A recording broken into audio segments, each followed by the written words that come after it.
नमस्कार दोस्तों, क्या एआई हमारे लिए एक बहुत बड़ा खतरा बन चुका है? क्यों इलन मस्क बोल रहे हैं कि एआई की डेवलपमेंट को हमें स्लो कर देनी चाहिए? क्या चैट जीपीटी जैसे एआई टूल आने वाले वक्त में बहुत सी नौकरी को खत्म कर देने वाले हैं? या आने वाले वक्त में बहुत से रोबोट्स हम इंसानों को रिप्लेस कर देने वाले हैं? अगर आप जानना चाहते हैं तो इस वीडियो में बने रहिए।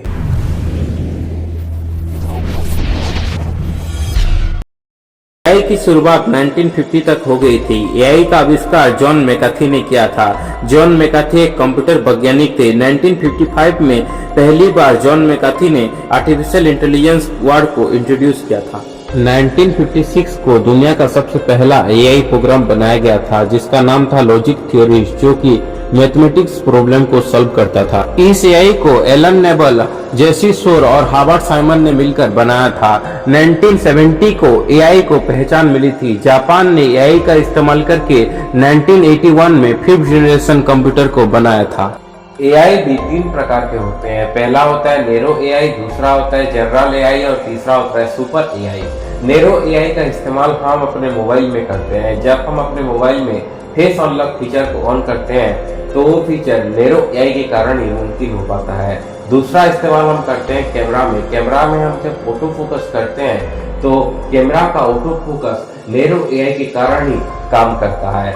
लेकिन नैरो एआई सिर्फ एक ही काम में सीमित रह जाता है, लेकिन इससे पूरी तरह से अलग है और ज्यादा पावरफुल है जनरल एआई। जनरल एआई सिर्फ एक ही काम में सीमित नहीं रहता, वो एक साथ बहुत सारे काम को कर सकता है, जैसे कि चैट जीपीटी। चैट जीपीटी एक जनरल एआई टूल है।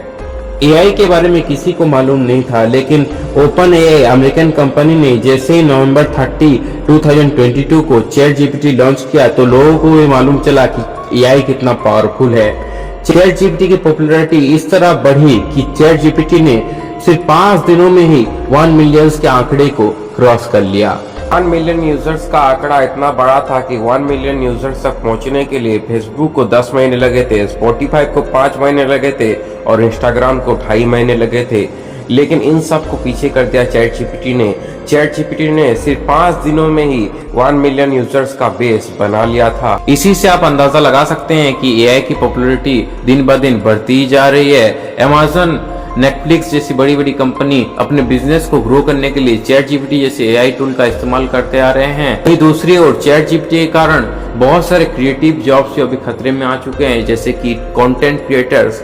क्योंकि चैट जीपीटी में अगर आप एक टॉपिक डालेंगे तो पूरा का पूरा कंटेंट आपके सामने आ जाएगा और इसके कारण कंटेंट क्रिएटर्स की जॉब भी अभी खतरे में आ चुकी है। वहीं दूसरी ओर मिड जर्नी जैसी एआई टूल के कारण क्रिएटिव जॉब जैसे कि ग्राफिक डिजाइनर की जॉब भी अभी खतरे में आ चुकी है, क्योंकि मिड जर्नी एक ऐसा एआई टूल है जिसका इस्तेमाल करके आप टेक्स्ट से इमेज जनरेट कर सकते हैं, वो भी एचडी में, और इसके कारण ग्राफिक्स डिजाइनर की जॉब भी अभी खतरे में आ चुकी है। लेकिन ये तो अभी शुरुआत है दोस्तों। आने वाले वक्त में एआई इतना एडवांस होने वाला है जिसके बारे में हम सोच भी नहीं सकते। आने वाले वक्त में एआई अपने आखिरी स्टेज तक पहुंच जाएगा, जो कि है सुपर एआई। सुपर एआई के बारे में हम अभी अंदाजा भी नहीं लगा सकते, लेकिन सुपर एआई के कारण हर एक इंडस्ट्री में इसका इम्पैक्ट देखने के लिए मिल सकता है, चाहे वो हेल्थ सेक्टर हो, चाहे वो एजुकेशन सेक्टर हो, चाहे वो फूड इंडस्ट्री हो। हर एक इंडस्ट्री, हर एक सेक्टर में इसका इम्पैक्ट देखने के लिए मिल सकता है। सुपर एआई पूरी तरह से हर एक सेक्टर को चेंज कर देगी। हर एक सेक्टर में हमें एआई रोबोट्स काम करते हुए देखने के लिए मिल सकते हैं, लेकिन हमारा काम जब एआई रोबोट्स करेंगे तो हमारा क्या होगा? इसलिए इलन मस्क बोल रहे हैं कि एआई की डेवलपमेंट को हमें स्लो कर देनी चाहिए। सुपर एआई को आने में ज्यादा वक्त नहीं लगेगा, सिर्फ 2 से 3 सालों में सुपर एआई हमें देखने के लिए मिल जाएंगे, जो कि रोबोट्स होंगे। वर्ल्ड इकोनॉमिक फोरम के एक रिपोर्ट के अनुसार 2025 तक 85 मिलियन जॉब्स एआई रिप्लेस कर चुके होंगे। वहीं राहत की बात यह है कि 97 मिलियन जॉब्स एआई के कारण क्रिएट होंगे। वो जॉब्स क्या होंगे, चलिए जानते हैं। 97 मिलियन जॉब्स इस तरह के जॉब्स होंगे जो कि एआई को समझ के एआई को कमांड दे सकें, क्योंकि अगर हम एआई को कमांड देंगे तभी तो वो हमारा काम करेगा, और इसलिए इस तरह के जॉब्स डिमांड में रहने वाले हैं। इसके लिए आपको जल्द से जल्द एआई को सीखना पड़ेगा, एआई को समझना पड़ेगा, तभी आप आने वाले वक्त में जॉब पा सकते हैं।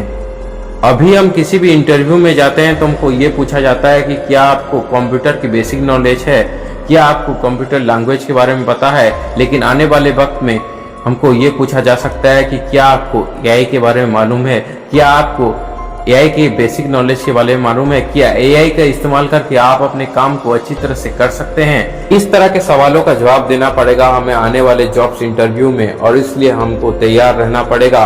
एआई को जल्द से जल्द सीखना पड़ेगा और अपनी लाइफ में इम्प्लीमेंट करना पड़ेगा, तभी हम आने वाले वक्त में सर्वाइव करके आगे बढ़ सकते हैं। वहीं दूसरी ओर इंडिया के 60% लोगों को अभी तक कंप्यूटर चलाना ही नहीं आता, तो उनके लिए आर्टिफिशियल इंटेलिजेंस एक बहुत बड़ा चैलेंज होने वाला है। इस तरह के लोग कब कंप्यूटर चलाना सीखेंगे, कब एआई को सीखेंगे? जब तक सीखेंगे तब तक तो पूरी दुनिया चेंज हो चुकी होगी।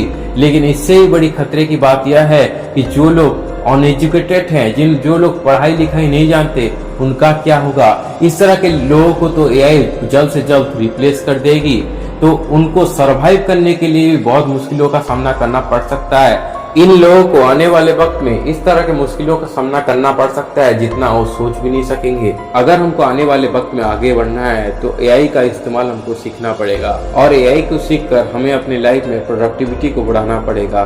क्या आप एआई को सीखकर अपने लाइफ में प्रोडक्टिविटी को बढ़ाना चाहते हैं और एक नए रिवोल्यूशन का हिस्सा बनना चाहते हैं? कमेंट में बताइए, और ऐसे इंटरेस्टिंग वीडियो देखने के लिए चैनल को सब्सक्राइब कीजिए। मिलते हैं और